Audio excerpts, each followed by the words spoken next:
Now I request the extinguished guests to come on the dais. Air Chief Marshal Arup Rahaji,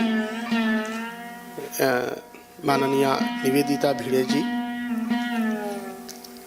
and Professor Prabal Kumar Sen.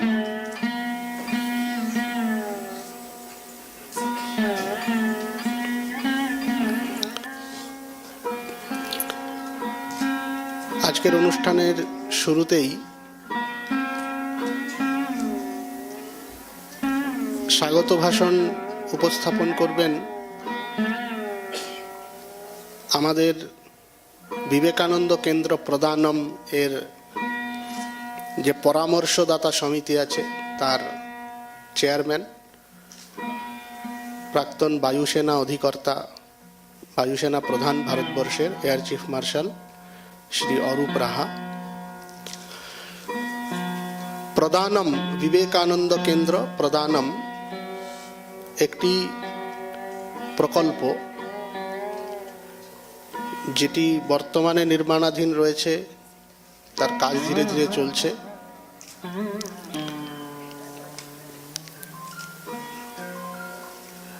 অক্ষয় তৃতীয়ার দিনে 3 বছর আগে প্রদানমের কাজ শুরু হয়। সেই থেকে আমরা প্রতি বছর অক্ষয় তৃতীয়ার দিনটিকে প্রদানমের ফাউন্ডেশন ডে হিসেবে, প্রতিষ্ঠা দিবস হিসেবে পালন করে থাকি। আমাদের যে প্রার্থনা রয়েছে সেই প্রার্থনায় একদম শেষে আমরা বলি, শেষের যে শ্লোকটি আছে, জীবনে যাবদ আদানম স্যাৎ প্রদানম ততোধিকম। আমরা জীবনে যা গ্রহণ করছি তার থেকে বেশি যেন ফেরত দিতে পারি। এই একটি শ্লোকের মধ্যে স্বামী বিবেকানন্দের যে সারা জীবনের তপস্যালব্ধ অনুভূতি, উপলব্ধি, সেটি লুকিয়ে আছে। স্বামীজি তার কর্মযোগের মধ্যে এক জায়গায় খুব স্পষ্ট ভাষায় বলছেন, এটি বিদেশে একটি ভাষণ দিয়েছিলেন, সেটি পরে কর্মযোগ আকারে সংকলিত হয়। সেখানে তিনি বলছেন, যে দরিদ্র মানুষগুলিকে 5 পয়সা দিয়ে তোমরা গৌরবান্বিত বোধ করছো, তাদের কাছে কৃতজ্ঞ থাকো, কারণ তারা তোমার জীবনের উন্নতির সহায়ক হয়েছে। তারা দয়া করে তোমার কাছ থেকে ওই দান গ্রহণ করছে।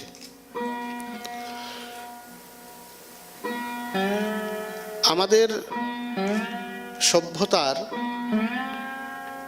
একদম মৌলিক যে ভাবনা, যে ভাবনার উপরে আমাদের এই সভ্যতা দাঁড়িয়ে আছে, সেটি হচ্ছে এই জগৎ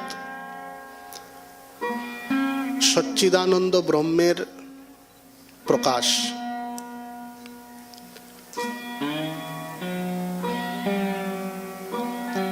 আনন্দেরই বিস্তার হচ্ছে জগৎ। পরমেশ্বর তিনি আনন্দ স্বরূপ। তিনি মনে করেছিলেন, আমি আরো নিজের এই আনন্দ স্বরূপকে বিস্তারিত করব। সেজন্য এটাকে বলা হয় সার্জ অফ ব্লিস, আনন্দের বিস্তার জগৎ। আমাদের মধ্যে সেই ঐশ্বরিক আনন্দ বিরাজমান, কিন্তু আমাদের ক্ষুদ্র ব্যক্তি সত্তার আড়ালে এই আনন্দ ঢেকে রয়েছে। সেজন্য জগৎকে আমরা দুঃখময় বলে অনুভব করি। এই জায়গা থেকে নিজেদের স্বরূপকে অনুধাবন করার, জগতের আনন্দময়তাকে অনুধাবন করার যে পদ্ধতি, সেটি হচ্ছে এই জগতের সর্বত্র সেই সচ্চিদানন্দ ঘন পরমেশ্বরের অস্তিত্ব অনুভব করা। এটিকেই বলা হয় আধ্যাত্মিকতা। আর তার পন্থা কি? তার পন্থা হচ্ছে বর্তমান যুগের জন্য খুব স্পষ্ট ভাষায় স্বামীজি বলেছেন, কর্মযোগ। প্রত্যেকের মধ্যে সেই ঈশ্বর বিরাজমান, এটাকে বিশ্বাস করো এবং তারপর সেই বিশ্বাসকে দৃঢ়ীকৃত করার জন্য ঈশ্বর স্বরূপে বিদ্যমান প্রত্যেক জীবের সেবা করো, নিষ্কামভাবে, নিঃস্বার্থভাবে। সেজন্য ঠাকুর যেদিন সমাধিস্থ অবস্থায় অর্ধবাহ্য দশায় বলেছিলেন শিবজ্ঞানে জীবসেবা। সেদিন স্বামী বিবেকানন্দ সেই ঘর থেকে বেরিয়ে আসার পর স্বামী শিবানন্দের কানে কানে বলেছিলেন যে এক অপূর্ব মন্ত্র পেলাম, যদি সম্ভব হয়, যদি ঈশ্বর শক্তি দেন, তাহলে একদিন এই মন্ত্রকে সাকার করে দেখাবো। আর সেই মন্ত্রকে নিয়েই বিবেকানন্দ কেন্দ্রেরও যাত্রার শুরু। Spiritually oriented service mission Vivekananda কেন্দ্র, এবং তার মূল হচ্ছে এই প্রদান, ফেরত দেওয়া, যা নিয়েছি তার থেকে বেশি ফেরত দেওয়া। এবং এই ভাবনাকে কেন্দ্র করেই বিবেকানন্দ কেন্দ্র প্রদানম এর সৃষ্টি। মূলত তিনটি বিষয়কে কেন্দ্র করে প্রদানমের কাজ। একটি হচ্ছে যোগ, যার দ্বারা মানুষ তার অন্তর্নিহিত আনন্দকে খুঁজে বের করার চেষ্টা করতে পারবে, ঈশ্বরের আনন্দ ঘনতাকে উপলব্ধি করতে পারবে। দৈনন্দিন জীবনের প্রয়োজনীয়তা পূরণ করার জন্য যে কৌশল প্রয়োজন, স্কিল প্রয়োজন, তার জন্য স্কিল ডেভেলপমেন্ট, এবং সবশেষে এই সমস্ত কিছুর পিছনে যে দর্শন বা যে জ্ঞান আধার ভূমি রূপে রয়েছে, সেই জ্ঞানের চর্চা, ভারতীয় জ্ঞান পরম্পরা, ইন্ডিয়ান নলেজ সিস্টেমের চর্চা। এই তিনটি মূল বিষয়কে প্রদানমের আমরা পিলার বলে, স্তম্ভ বলে ধরতে পারি। এই বিষয়গুলো নিয়েই প্রদানমের পথ চলা। এর আগে আমরা দুটি অনুষ্ঠান করেছি, একটি গোলপার্কে রামকৃষ্ণ মিশন ইনস্টিটিউট অফ কালচারে, সেখানে ভারতীয় জ্ঞান পরম্পরা বিষয়ে একটি সেমিনার ছিল। অ্যানথ্রোপোলজিক্যাল সার্ভে অফ ইন্ডিয়া, সেখানকার সল্টলেকে একটি অনুষ্ঠান হয়েছে, সেখানে যোগ বিষয়ে আমরা আলোচনা করেছি। আজকের আমাদের বিষয় স্কিল ডেভেলপমেন্ট এবং বিবেকানন্দ কেন্দ্রের যাত্রাপথ, তার আদর্শ, তার সাধনা। উপস্থিত সকলকে আমার বিনম্র প্রণাম জানিয়ে আজকের অনুষ্ঠানের শুরুতে আমি আমাদের বিবেকানন্দ কেন্দ্র প্রদানমের যে পরামর্শদাতা সমিতি আছে, অ্যাডভাইসারি কমিটি, তার চেয়ারম্যান মাননীয় শ্রী অরূপ রাহা মহাশয়কে অনুরোধ জানাচ্ছি আজকের স্বাগত ভাষণ দেওয়ার জন্য।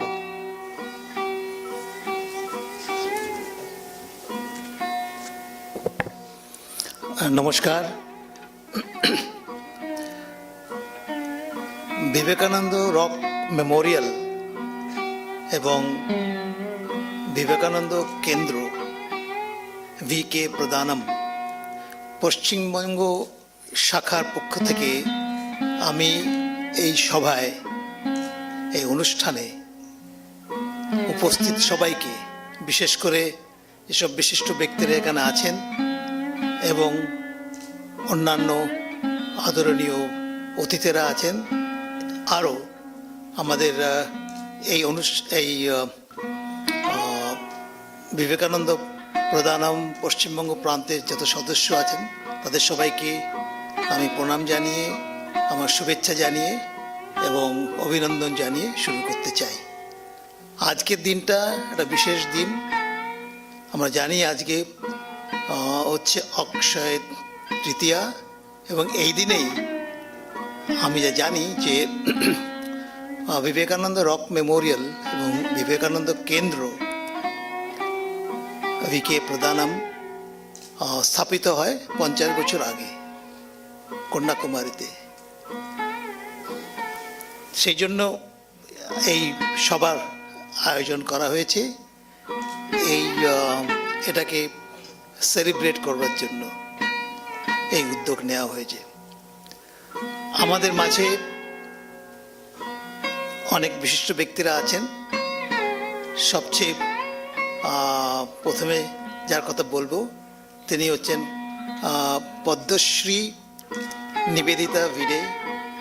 উনি এখানে বসে আছেন আমাদের ড্যাসে। উনি vice president Vivekananda rock memorial Vivekananda কেন্দ্রর ভাইস প্রেসিডেন্ট। উনি আমাদের সামনে বক্তৃতা রাখবেন, বিশেষ করে কিভাবে এই সংস্থা যাত্রা করেছে দীর্ঘ 50 বছর ধরে, কি কি কাজ করেছে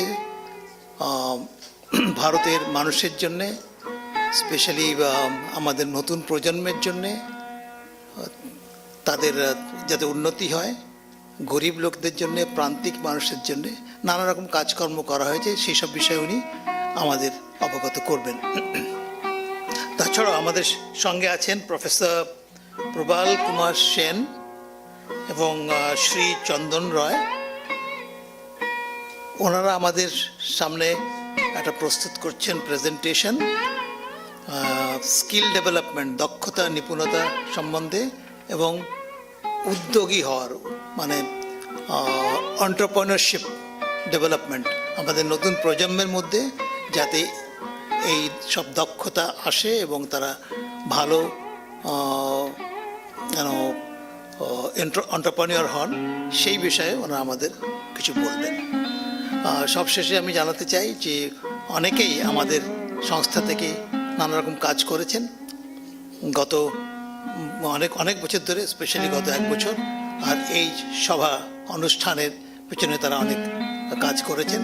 তাদের সবাইকে আমি ধন্যবাদ জানিয়ে আমাদের পরবর্তী প্রোগ্রাম শুরু করছি। ধন্যবাদ। জয় হিন্দ।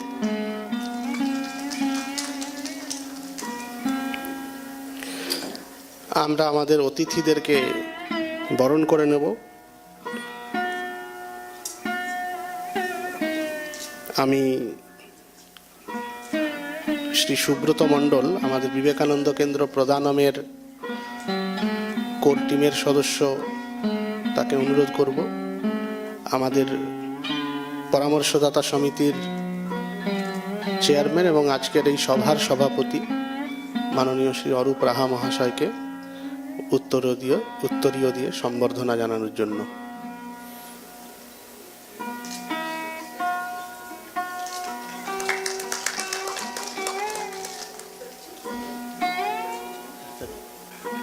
শ্রীমতী মিতা দে, আমাদের বিবেকানন্দ কেন্দ্রের কার্যকর্তা, তিনি মাননীয়া নিবেদিতা ভিড়ে দিদিকে সম্বর্ধনা জানাচ্ছেন।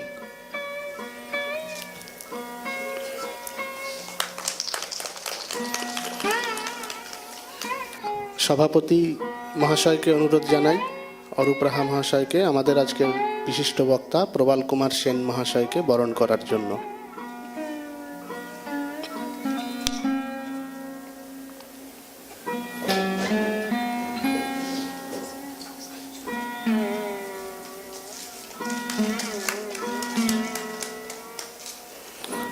আমাদের মধ্যে আরেকজন বক্তাও এসে গেছেন, শ্রী চন্দন রায়, আমাদের বিবেকানন্দ কেন্দ্র প্রধানমের যে স্কিল ডেভেলপমেন্টের দিকটি রয়েছে সেটি ওনারই তত্ত্বাবধানে মূলত চলছে।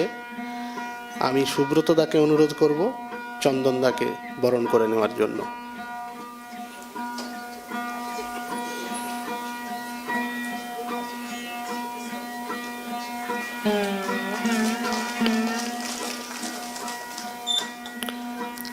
আজকের এই অনুষ্ঠানে আমাদের প্রথম বক্তা প্রফেসর প্রবাল কুমার সেন, অর্থনীতি বিষয়ের অধ্যাপক,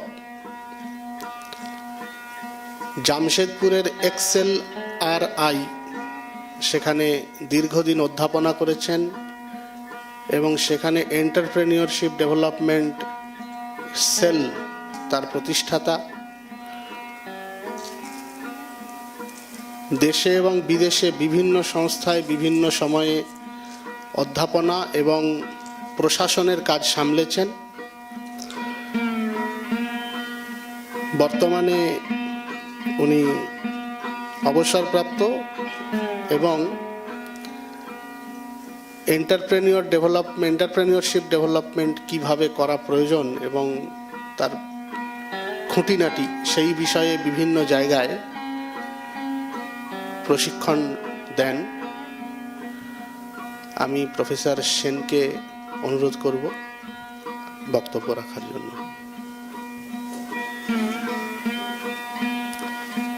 am always conscious of my short stature in the midst of tall personalities who are seated here.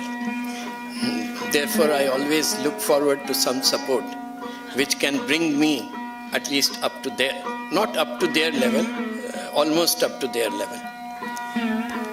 Respected chairman of this session, retired Air Chief Marshal Mr. Arup Raha, respected Saha-Sanchalak Vivekananda Kendra, Paschim Banga Prant, Mr. Nirmalya Bhattacharya, Honorable Vice President, Vivekananda Rock Memorial and Vivekananda Kendra, Sushri Nivedita Bhide, respected Mr. Chandan Roy, who is an eminent entrepreneur and also skill development mentor, and ladies and gentlemen.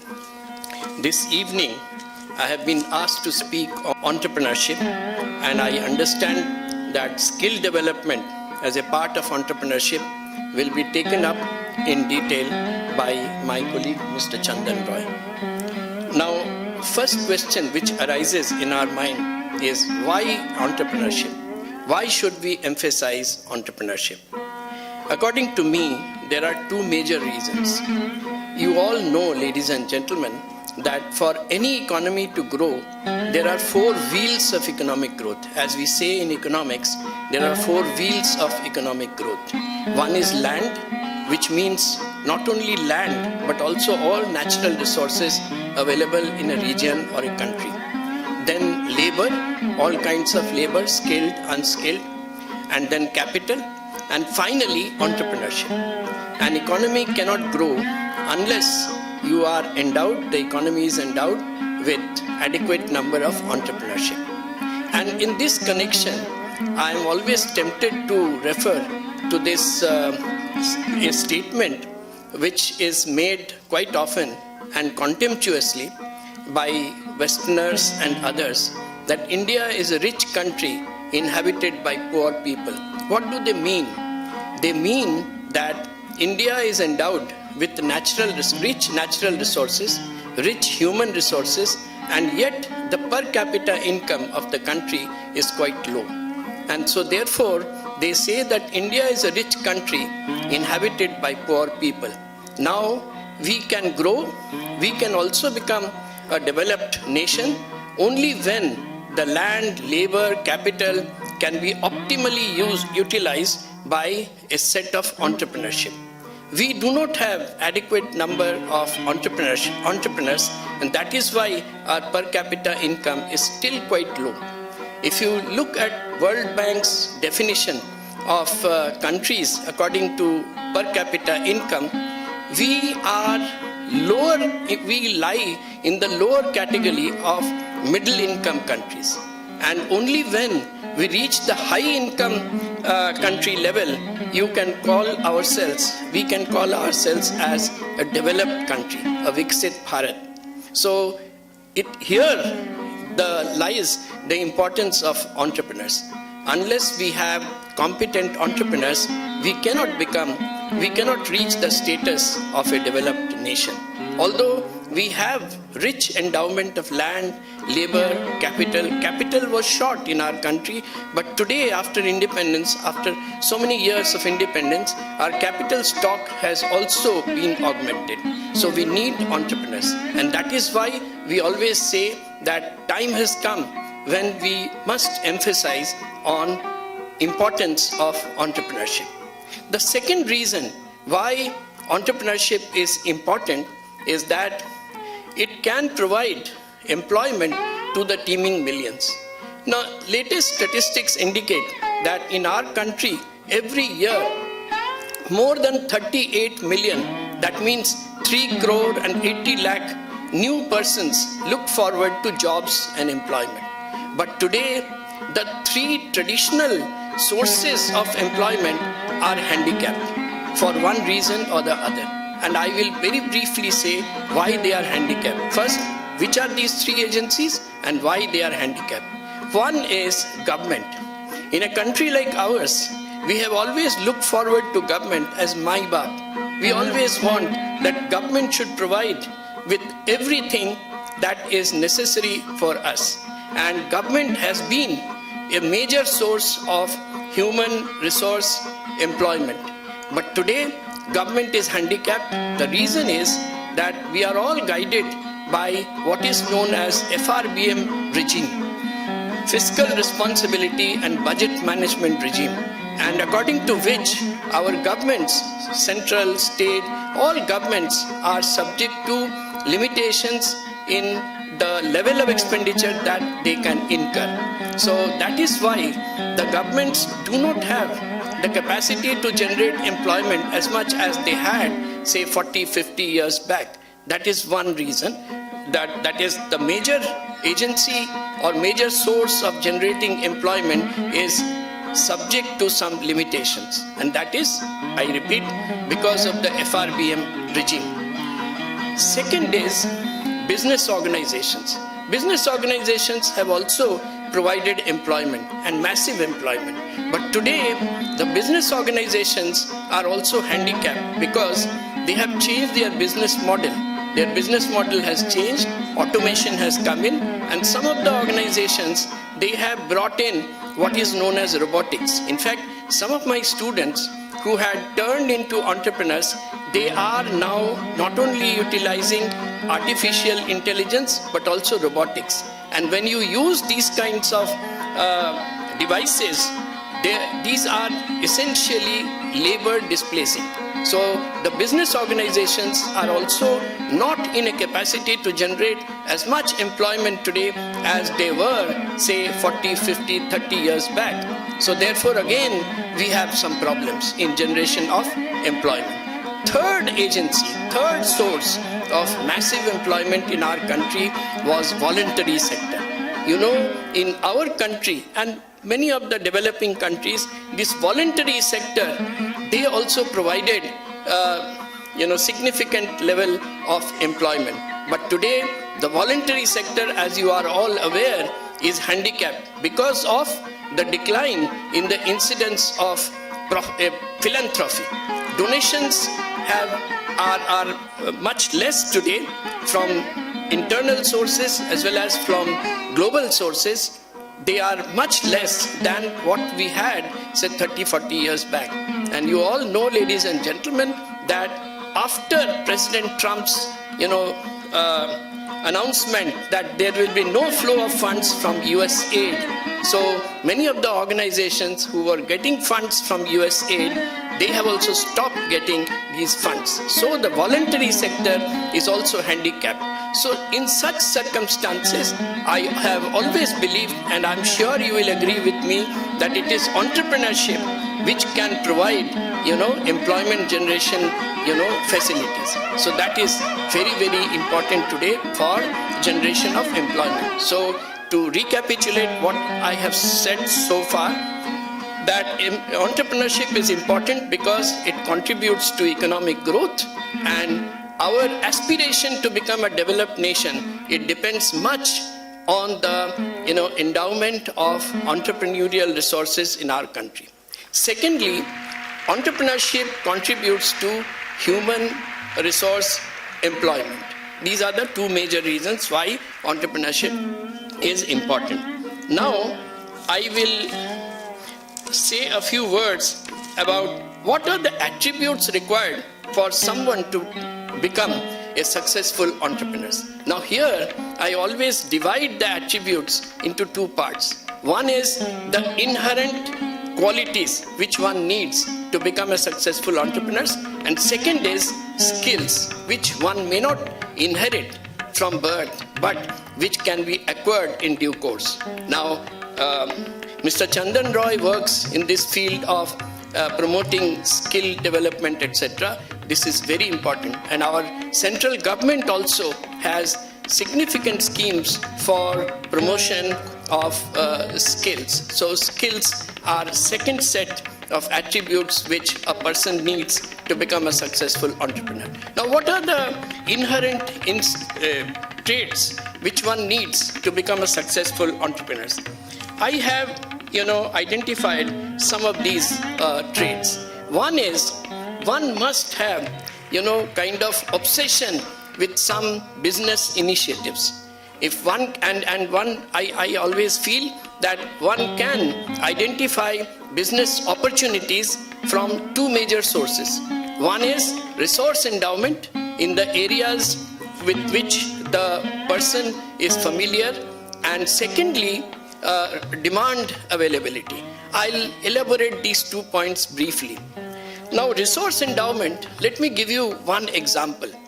One of my students from Institute of Rural Management, Anand, I taught there for 6 years before I joined Accelerate. Now there, one boy who hailed from Jharkhand and who had done his graduation from a premier college in Delhi, and incidentally in the same area as I have studied, economics. And now he did well at IRMA. And IRMA, as you know, has a good reputation of providing placements to its graduates. But this boy came to me and he said, and at that point of time, I was in charge of placements. Now, he came to me and he said, sir, I don't want to be provided with placements by the institute because I want to become an entrepreneur. So I asked him, what is the area in which you would like to work? He said, let me be a parivrajak to start with, and then I will decide which is the area where I'll start my business. And this boy, hailing from Jharkhand, having done his studies in Delhi and then Gujarat, he went around the country and then he decided that he will start his enterprise in Assam. And I had gone to his project site.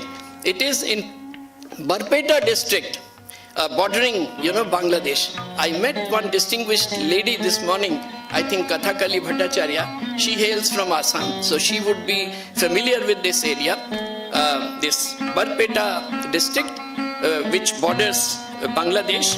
Now, he told me that he has decided to start a business which will have something to do with the resource endowment in that area. And what is the resource that he had found which has given him this opportunity to start his entrepreneurial venture? That is arecanut trees. Hindi में जिसको सुपारी बोलते हैं, सुपारी के पेड़ बहुत हैं. वहाँ गरीब जो व्यक्ति है, उसके आंगन में भी सुपारी के पेड़ लगे हैं. और ये सुपारी के पत्ते, these are wasted. People don't make use of the leaves of the arecanut trees.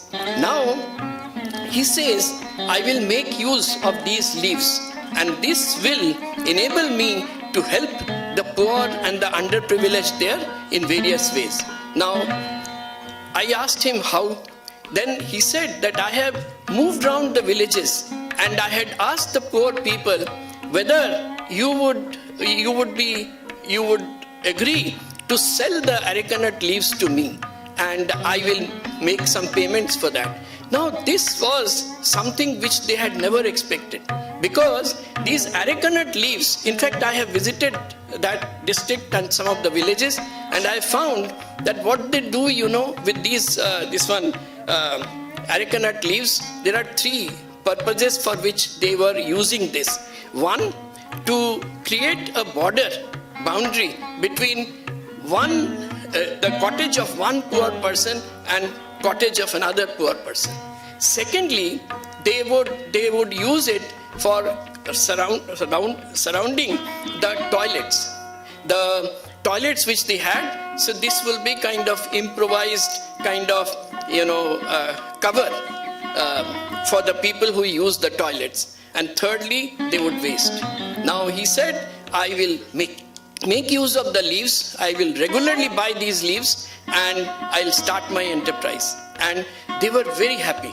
So see, here he is getting his resources and he is making use of the resources to make what he makes plates, utensils, rice plate, water plate, and also bowls. And the name of his company is Tamul Plate Marketing Company. In Assamese, Tamul means this supari. So Tamul Plate Marketing Company, TPMC. If you go to his website, www.tpmc.co.in, you will find how beautiful utensils he is making. And he is selling these utensils outside in India, richer countries. And within India, he is selling these in the areas which are inhabited by people who have deep pockets and who are more environment conscious, because these plates are environment friendly. So, and these are disposable. Now, he is making a lot of money out of this, but I always describe him, and many of the other scholars, they also refer to him as a social entrepreneur, because he is providing employment to the poor people, he is providing livelihood to the poor people, etc. Now, the employees who work for his enterprise in Barpeta district, they are also local, inhabitants. So this is an example of finding a business opportunity on resource endowment. That is one example. I will not, roll out examples of other such, entrepreneurs who have made resource endowment as their source of entrepreneurship. Another, as I said, demand availability. Now, these people, some people, ingenious people, when they find that there is an availability of demand, they may not find the resources immediately available in the vicinity. But because there is immense demand, so they thought that if they start an enterprise which will meet these demand, it will be a successful enterprise. Here, I will give you only one example. You know that today, even in small towns, you have these coaching centers. And you have some bigger coaching institutions also. So now, these coaching institutions, when I was young, I am 73 now, when I was young, I didn't see so many coaching institutions. But today, what happens, the middle class is upwardly mobile. The middle class people, they want their children to go to premier institutions. And they know that if they have to crack the admission test for getting admitted in such institutions, they will have to be successful in some very difficult, competitive, demanding examinations. So that is why the coaching centers are coming up. And so this is an example of how a person can become entrepreneur by using the availability of demand in that area where he lives and with which he is familiar. Now, resource endowment, I had cited the example of my student who is working in Barpeta. He doesn't belong to Assam.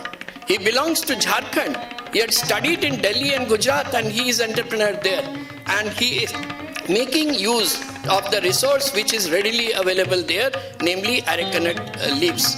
There are many such examples. And in Jharkhand also, I did find some very interesting, instances. But I will not roll out all these instances, then, you will be, it will tell on your nerves. You wouldn't like me to continue to speak.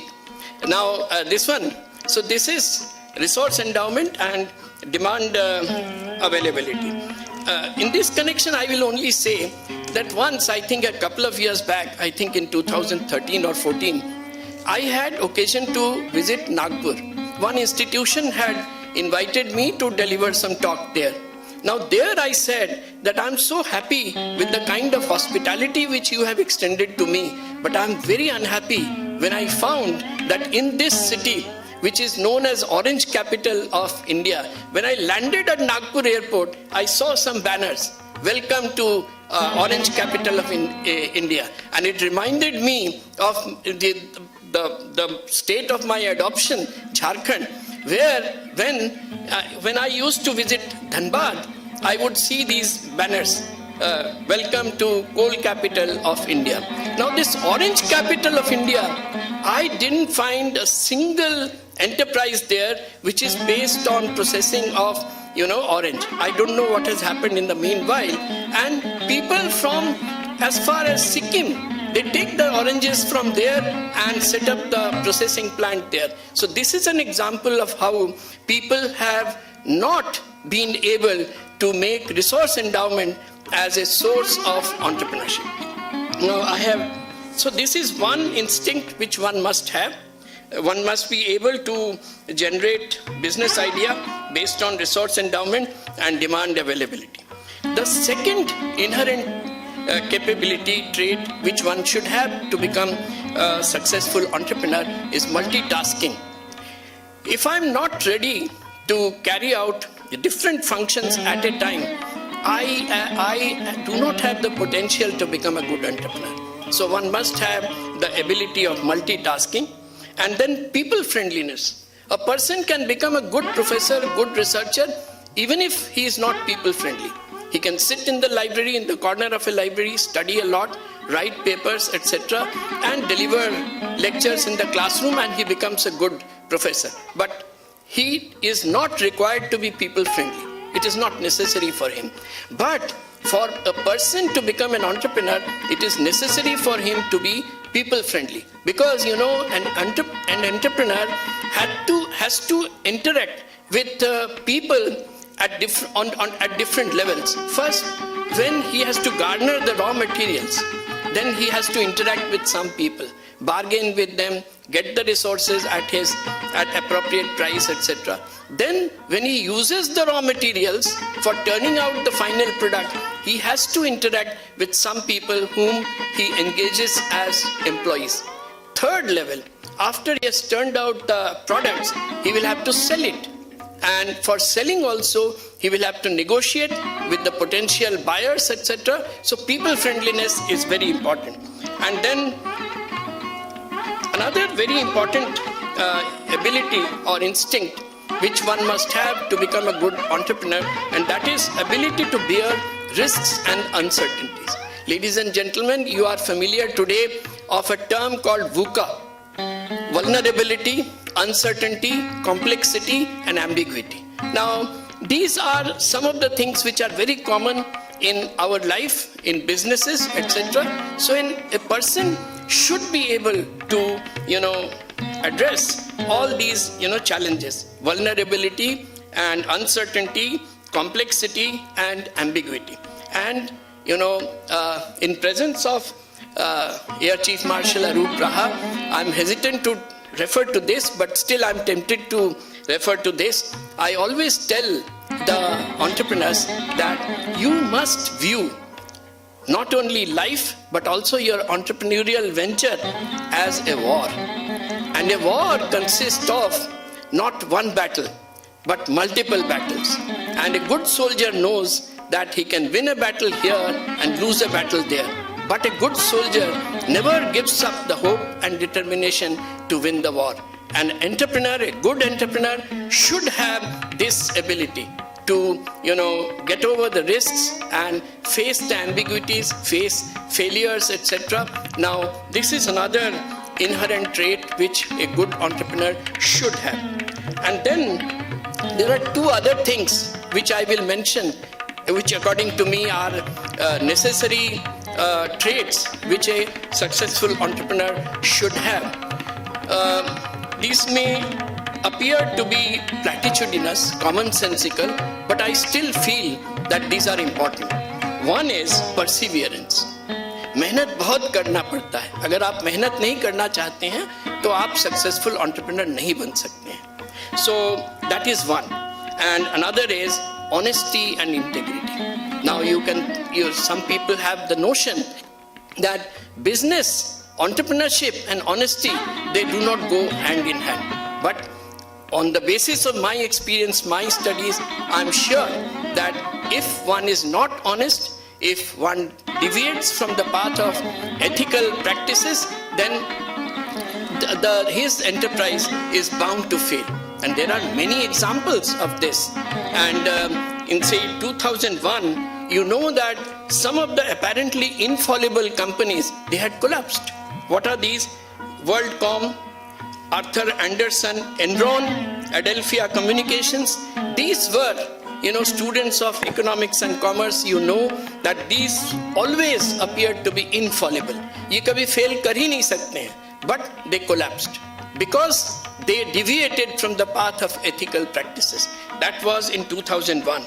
In 2005, an organization like Lehman Brothers, collapsed.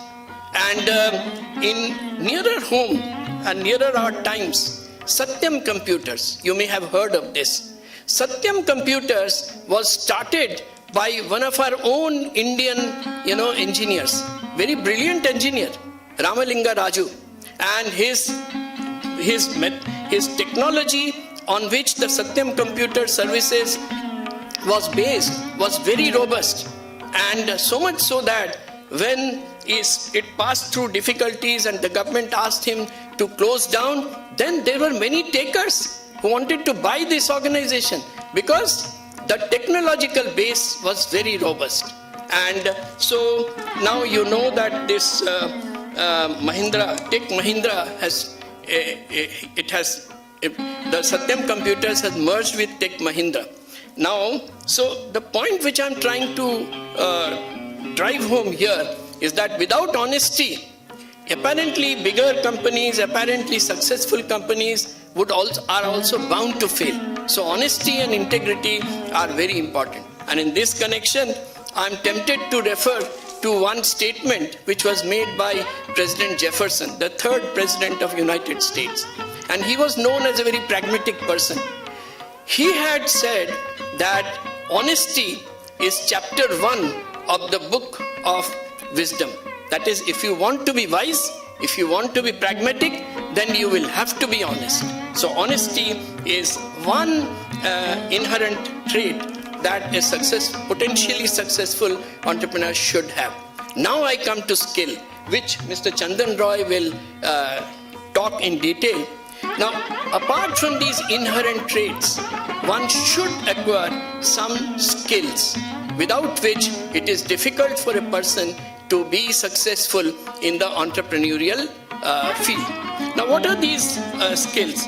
Very briefly, for any kind of enterprise, and I agree with you if you say that the skills vary according to the activity which an entrepreneur chooses to take up.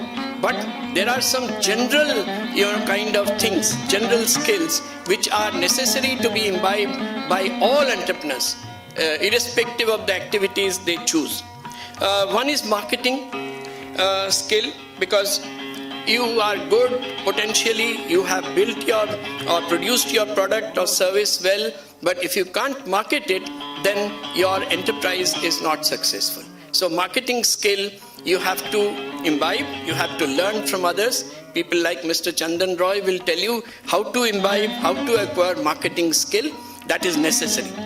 Another major skill which any entrepreneur would need to have is HR management, human resource management. It is not only big enterprise, but also a small enterprise which needs to know the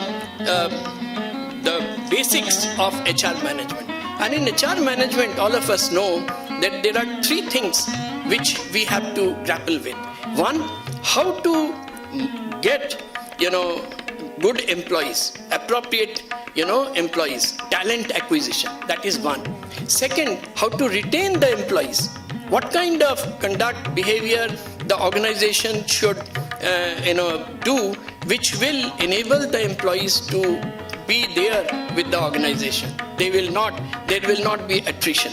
And third is, after people leave, some kind of policy, exit policy also needs to be put in place. So that is basically HR management. Further details, I'm sure the experts will speak on that. But these are three things which people need to know so far as HR management is concerned. Then financial management, very important for even a small enterprise. In financial management, we always say that again there are three things. One is how to garner funds. Mr. Nirmalya Bhattacharya is a veteran banker, so he would tell you what are the things that you have to do in order to, persuade the banks to provide you with funds. There are other sources of funds also, venture capital, the government sources, and so you have to learn as to, at your level of enterprise, what source should be tapped to garner financial resources. Second is how to use the resources, financial resources. How much to be used for capital expense, how much to be used for working capital expense, etc. This is a second aspect of financial management. And third is reporting financial performance. And here one needs to know, even if an organization is very small, one needs to know how to draw up the balance sheet, how to draw up the profit and loss statement, and how to prepare cash flow statement. This comes under financial management. That is also a necessary skill which a successful entrepreneur should have. And finally, compliance with laws. Like if you are starting an enterprise in the food business, then you must know that what are the regulations that you will have to subject yourself to. And you know that in the food business, if your turnover is less than 12 lakh, even then you will have to get your entity registered with FSSAI, Food Safety and Standards Authority of India. And if your turnover is more than 12 lakh in the food sector, then you will not only have to register with FSSAI, but also obtain a license. Otherwise, you cannot operate. And when you buy even, say, peanuts or potato chips, you will find they have written that they have got they are either registered or have got the license from FSSAI. So, similarly, in other businesses, one should know what are the legal requirements, formality, which one has to comply with in order to survive in the field. Now, business strategy, one must be familiar with the market segment which he or she seeks to serve. Depending on the market segment, even the advertisement policy will have to be dovetailed. For instance, say, you must all have seen one very catchy kind of advertisement theme. They say that "Sasta nahi sabse acha." Now, this is a company, say Bangad Cement. They are using this, they are using this advertisement theme, "Sasta nahi sabse acha." That means they are targeting richer people, not poorer people. People who have deep pockets and who are quality conscious. And then there is another company which says, "Mehenga nahi, dikhta mehenga hai." Asian Paints, one of the products of Asian Paints, for that they say, "Mehenga nahi, dikhta mehenga hai." It is not, expensive, but it looks expensive. Now, who is the target? Target is people like us, poor people who do not have much money, but who are upwardly mobile and who would like to appear to be, resourceful and rich. So it depends on the market segment. So that company has the target, the market segment is the poorer people. So this kind of, advertisement method is used. One, I think, bike company, it says, it still uses that theme. Why should boys only have all the fun? So this is obviously targeted to young women.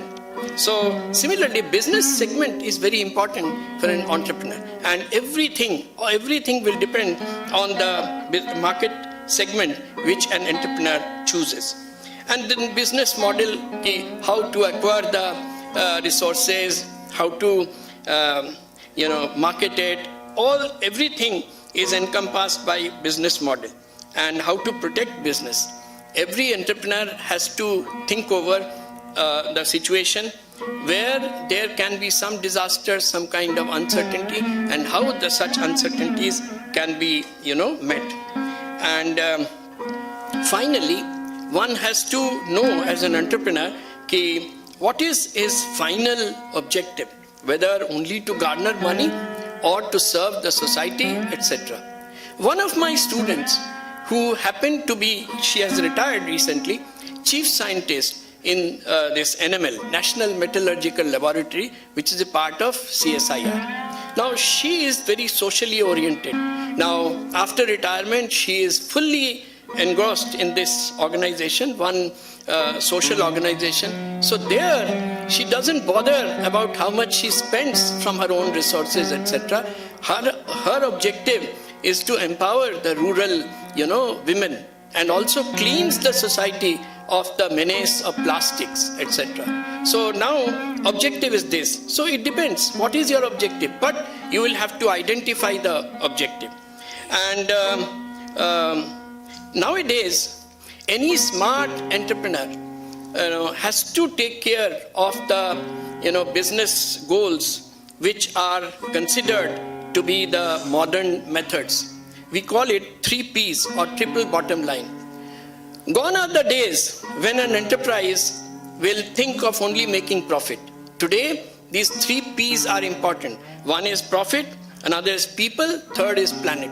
That is, I must make profit. If I don't make profit, my enterprise will not be sustainable. I must make profit, but at the same time, I should also consider what I can do for the people, corporate social responsibility or by other means, and planet. What is my contribution to the protection of Mother Earth? I should not harm the Mother Earth too much, because I always love to say that this thinking about the environment, trying to protect the Mother Earth, means I am thinking of intergenerational equity. I am thinking of the next generations so that the next generations are not deprived of the natural resources. And this is the final point I will make, and that is, for any enterprise to be successful, some external resource, external facilities, external this conducive environment, that is also very important. Once in 2018, I had been invited by the Ethiopian government to talk to some potential entrepreneurs to tell them what are the things that they have to do so as to become good entrepreneurs. And you know that Ethiopia is a poor country. It comes in the low income country. We come in the middle income country, lower middle income country. They come in the category of low income countries, and their target is to become middle income countries. So they realize that they have large endowment of resources, mineral resources and other resources, forest resources, but they are a poor country.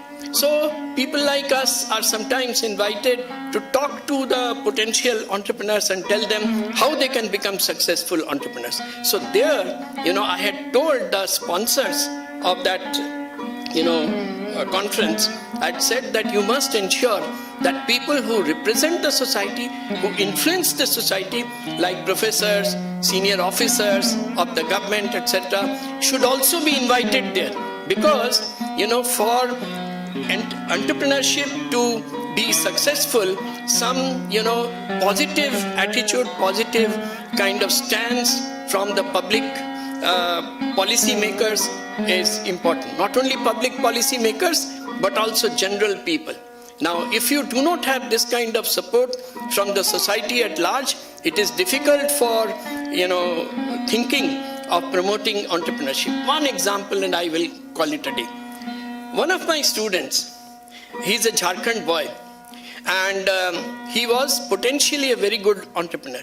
He had a brilliant idea, and 3 other students of his own batch, 2 boys and 1 girl, they had joined hands with him, and they wanted to start a project. And now, before he graduated, he came to me. He was almost weeping. He said, "Sir, I have decided to drop my idea to become an entrepreneur." I said, "Why, bhai? तुम्हारा idea तो बहुत अच्छा था, तो तुमने झगड़ा मोल लिया क्या अपने मित्रों के साथ?" बोला, "नहीं सर, दोस्ती तो बरकरार है उनके साथ, लेकिन हम और उनके साथ काम नहीं करेंगे, हम एंटरप्रेन्योरशिप अभी नहीं करेंगे।" क्या बात हुई? तो उसने कहा कि सर आपके कमरे को बंद कर दीजिए, कोई ना आए, प्राइवेटली मैं बोलूँगा। तो मैं बोला, देखो हमारे इंस्टीट्यूशन में वो लड़का हो लड़की हो, कोई भी स्टूडेंट्स आता है तो हम बोल्ट नहीं लगाते हैं, दरवाज़ा खुला रहता है। लेकिन मैंने अपनी सेक्रेटरी को बोला कि देखो किसी को अंदर आने मत दो, बोलो कि सर बिजी हैं, थोड़ी देर बाद आए। तो वो बोला, क्या प्राइवेट बात थी? वो बोला कि सर मेरे पिताजी बोले अब तुम्हारी शादी देने का समय हो गया है। तो मैंने कहा ठीक है। इसके बाद वो नेगोशिएट कर रहे थे with the prospective brides families, and एक के बाद एक फैमिलीज आ रहे थे, पेरेंट्स आ रहे थे, वो पूछते थे कि आपका बेटा क्या करता है, सरकारी नौकरी करता है? उन्होंने कहा नहीं। गैर सरकारी नौकरी करता है? नहीं। तो क्या करता है? तो वो बोला मेरा बेटा तो एंटरप्रेन्योर बनेगा। तो ये एंटरप्रेन्योरशिप क्या भला है उनको नहीं मालूम। तो वो बोले ठीक है, हम लौटते हैं, आपको बताएंगे। तो इसी ढंग से लड़की वाले 2-3 ऐसे केसेस हुए जहां लड़की वाले नेवर रिटर्न। सो अब उनके पिताजी बोले कि देखो, शादी अगर देनी है तो तुम नौकरी करो, तो तुम अच्छा क्वालिफिकेशन भी है, उसके इसके पहले वो किया था masters in pharmaceutical science from A fairly good institution, वो जो जहाँ कस्तूरबा मेडिकल कॉलेज है ना, क्या वो ग्रुप का क्या नाम है, जिनका हॉस्पिटल्स भी है साउथ में, मणिपाल। सो मणिपाल के इंस्टीट्यूट से वो फार्मेसी किया था, तो अच्छा क्वालिफिकेशन है। फिर हमारे यहाँ किया एक्सेलराई में, तो तुम्हारा इतना अच्छा क्वालिफिकेशंस है, तुम नौकरी के लिए अप्लाई करो, कोई फार्मेसी वाला कॉलेज है, वहाँ लेक्चरर के लिए, उस समय लेक्चरर बोलते थे, आजकल असिस्टेंट प्रोफेसर बोलते हैं, अप्लाई करो, तो नहीं तो तुम्हारी शादी नहीं होगी। तो वो राजी हो गया, and he gave up the idea of becoming an entrepreneur. What does it show? The bottom line is, unless there is appropriate social recognition, one, you cannot expect that in your society you will have many people who will come up as, entrepreneurs. और ये हमारे eastern states में, बंगाल, उड़ीसा, झारखंड, आसाम, इन states में बहुत ज़्यादा है। यहाँ सिर्फ हम चाहते हैं एज पेरेंट्स, हम चाहते हैं कि अपने बेटे नौकरी करें, हमारा दामाद नौकरी करे, और ये जो सेल्फ एम्प्लॉयमेंट या एंटरप्रेन्योरशिप का है, हम उसे अच्छे, we don't see it with, don't see that it is a good endeavor. So social recognition is also important for promotion of entrepreneurship. That's all. Thank you very much for bearing with me. Thank you.